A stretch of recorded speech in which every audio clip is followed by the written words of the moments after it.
You may have heard of birth doulas and death doulas, but have you ever heard of a trauma doula? That's me. My name's Toni, and I'm the trauma doula, and this is your place to heal trauma, body, and soul. Thank you so much for joining the Trauma Doula podcast, and welcome back. If it's your first time, again, thanks for being here. And if it's not your first time, hey, what's going on? How y'all doing? What happens when you start to feel stuck and stagnant in the world? When it feels like there's not really a good next step. Last week in the newsletter, I sent out a asana for beginning to release some of that stagnation from the body. But let's talk about it from that energetic standpoint. Today, I really wanted to talk about trauma in the root chakra. If you haven't joined the newsletter, go ahead and do that, because I'm going to be sharing a lot more to support healing trauma in the body, and as well as healing trauma in your energy and beginning to release and heal and recover from trauma and that legacy, so that you can step into who you are rather than who you were told that you should be for other people. Anyway, but like that being said, let's talk about the root chakra. All right, so first things first, chakra or chakra is what we call a spinning wheel of force of energy that is held in your body. Your chakras are energy points throughout your entire body, run along your spine, and there are more chakras than most people are aware of. We generally go off of the 7 chakra system, but there are many more chakras. Chakra is a Sanskrit word. I believe it's Sanskrit. Correct me if I'm wrong. But it is said, and I cannot say it well, but I like to give that nod to where it's from, and that I completely butcher the word, so I try to say it to respect the cultures from which it came. So if you watch Naruto, they say it even a little different as well. Starting today, the root chakra. With our root chakra, that is called the Muladhara chakra. Okay? And again, that chakra is the one that's associated with the color red a lot of times. And it is rooted in our root. So it's often shown as being in our kind of perineum, lower, think that lowest space in between your legs. That is where it's shown on a map of our body, okay? And what happens when there is trauma through the Muladhara root chakra? In our mind, mental space, the root chakra is our sense of security and safety in the world. It is concerned with our base primal needs. When we have unmet needs such as food, water, shelter, our roots become untethered because we have no roots. When our need for physical safety and stability are violated, the root is thrown off, and our minds become inflamed with the concern of, when are we going to eat? Where's our next meal coming from? How am I going to stay in my home? Where am I going to sleep tonight? Depending on where you are in that whole journey of becoming sustainable, right? Oftentimes we associate money in our mind mental, because when our money in our society right now is the thing we exchange for stability. So if we don't have money, we are not stable. That is how our society runs right now. If we don't have money, we don't have food. If we don't have money, we don't have a place to stay. And so many of us run around with our root chakra completely untethered.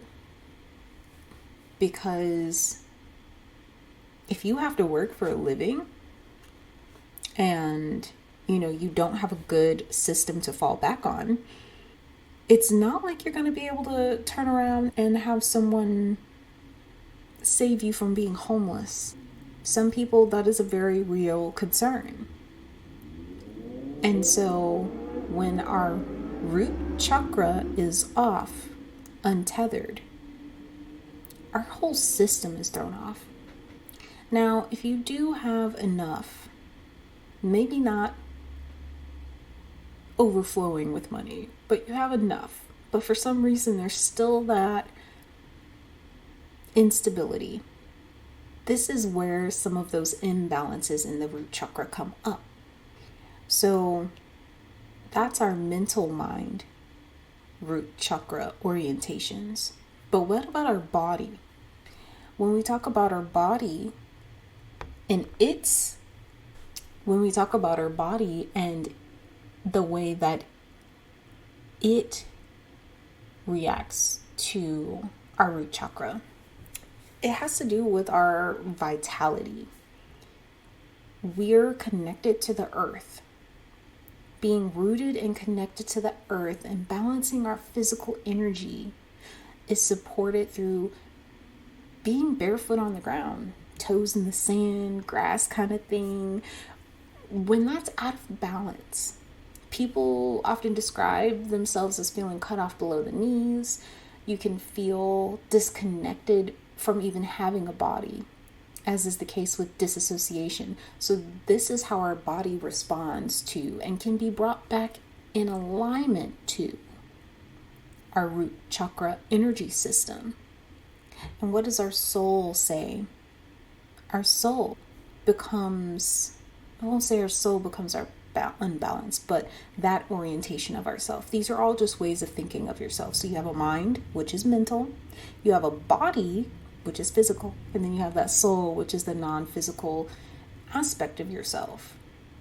The place where your energy is stored when it's not stored in the body and it's not stored in the mind. If you are a survivor of physical sexual abuse, you will often have an unbalanced root chakra because the world was unsafe and you were not protected. You may feel insecure in the world. If you have a hyperactive root chakra, you are generally always guarded and always ready to run because you're not tethered to anything. You're always ready to go and you're always on guard. But your underactive root chakra is very much feeling heavy and fatigued, like you're carrying the weight of the world on your shoulders. And the thing about our soul is it tends to crave safe and secure attachments. Your soul wants to be around people that it feels deeply felt around, right? That somatic resonance is that thing we talk about when we talk about our soul, our being, feeling felt with people. And that's how you know it's safe, because you're coming from the same place. And so as we move into the week, think about some ways that you can support your root chakra. In your mind, it might be, especially if monetarily things aren't good or you feel unsettled or unstable, it might be thinking or writing of ways that you can actually truly bring in more income for yourself. That might help you feel safer, more secure. Because unfortunately, money is the thing that helps us feel more secure. That's just how we set up our society. It's not great, but it's what we did. So that might be making candles. That might be selling crystals. That might be driving Amazon Flex or Uber or whatever it is. That might be thinking about a side hustle. This is just a way that you can support yourself to help your root chakra feel a little more aligned, and then saying, what do I really need? Sit down and do the math. Maybe you have $20 left over at the end of the month and you say, I would really love to have $300 after I'm done with all my bills. That would be cool. What could help you get there? With your body, how you can support your body in balancing your root chakra. And I want to say a little something about when I say balancing your chakras, because oftentimes people will say things like, you want to open this chakra, you want to do this with it. And we're not trying to open or close anything. It's all about balance. Your chakras are moving and existing as you live in the world. And so as you live in the world and your chakras are living and existing and breathing, it's like air, it's breathing. Sometimes your breath is shallow, sometimes your breath is deep, and you want to balance. Same thing with the chakras.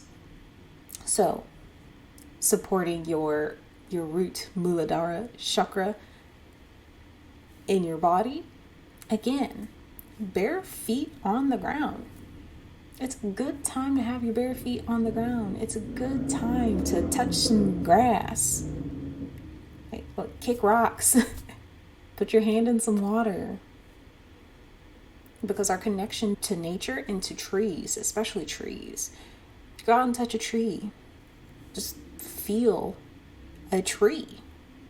And while these things might sound silly, or maybe they feel like they're not going to do a lot, these are actually ways to balance your chakra, your root chakra, and to bring yourself back online when you haven't been online. To bring yourself back into the world when you've been out of the world. To support yourself in healing on this energetic, subtle level. Right? Because when we talk about energy healing, it's the subtle body that we're connecting with. And for healing your root chakra on that soul level, this is the part where it takes a little bit of time, because if you're feeling insecure in the world, if you're feeling unsafe in the world, you gotta start with the things that are making you feel unsafe, right? And so look at the relationships you have in your life in this moment, especially if you're feeling insecure or guarded around most of the people in your life. Start to feel into, am I guarded because of the past? Or am I guarded because this person has shown me a reason to be guarded? And if this person has shown me a reason to be guarded, is it that this relationship isn't what it needs to be? Or is it that this relationship needs to exit my life? And be gentle with yourself as you go, because it's all a process. Healing through your chakras is a process. Your sacral chakra healing message will probably happen next month. But I digress. Guys, sign up for the newsletter. It is going to have all the updates, all the things, especially regarding the Cycle Breaker Circle that is going to be starting up here in June. The Cycle Breaker Circle is that place where I'm going to be bringing yoga therapy and trauma recovery support groups all to one place for our membership and our members, along with our chat group. And we're going to be hanging out together every single week, a couple times a week, and even doing special events, maybe even doing some grief witnessing. So if you want to learn more about healing your body, healing your subtle body, healing your energy, all of that is going to be in the Cycle Breaker Circle membership group. I really hope you join, but sign up for the newsletter so that you can stay in touch and stay informed about everything that is going on here at the Trauma Doula. If you're here at the end of this episode and you got something from it, please leave a like, share it with 2 of your friends and fellow survivors, or go ahead and email me and tell me what you liked about it and what else you want to hear on the show. Additionally, sign up for the email newsletter, as that's the place where I have the most updates and just so much more goodness than is presented here in the podcast.